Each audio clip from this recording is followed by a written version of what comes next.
Moldova became independent from the Soviet Union in 1991, but Russian forces remain on Moldovan territory supporting the Slavic majority population, mostly Ukrainians and Russians, who've proclaimed the area the Republic of Transnistria.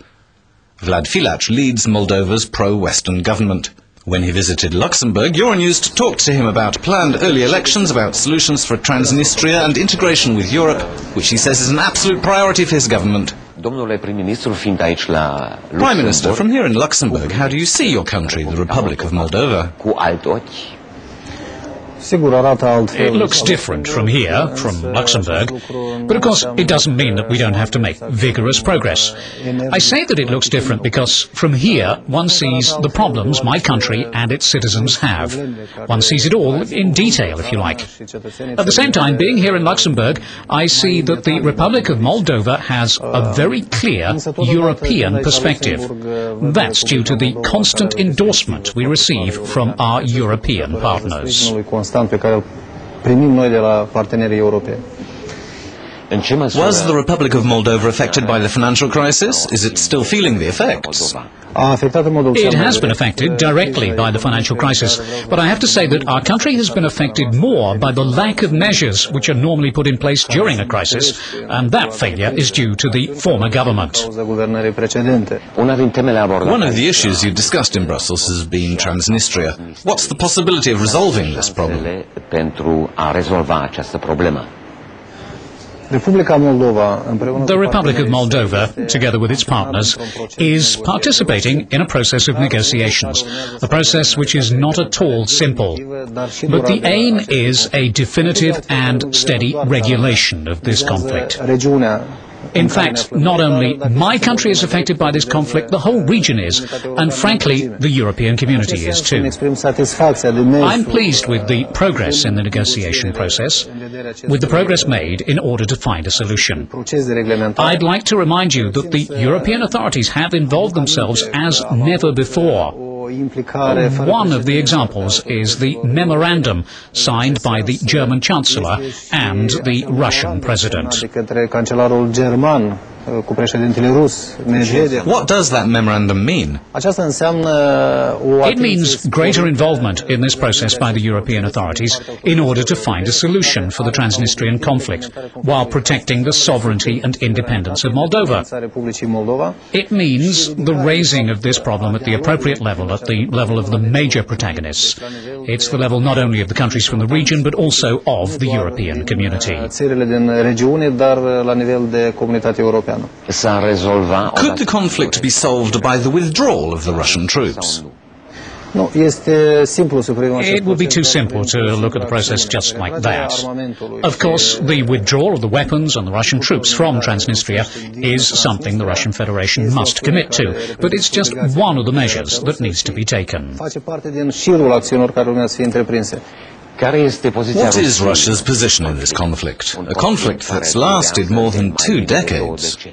If we are looking at the latest decisions and actions taken by the Russian Federation, we have to agree that Moscow wants to be one of those trying to solve the Transnistrian conflict. How would you describe relations between Moldova and Russia?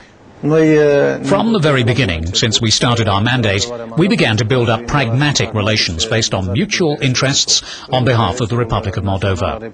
We continue to move in this direction. The meetings I've had up till now with the Russian Prime Minister Vladimir Putin and the meetings which my government colleagues have taken part in prove that this approach is being useful. What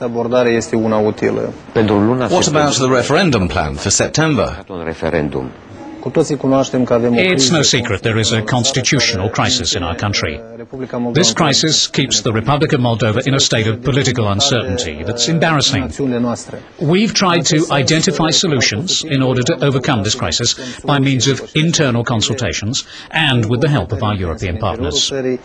Finally, we have found a solution which is, from my point of view, functional. There's no other solution for our situation. Consequently, we're planning a referendum for September in order to amend the Constitution and in order to give our citizens the right to choose their president in direct elections.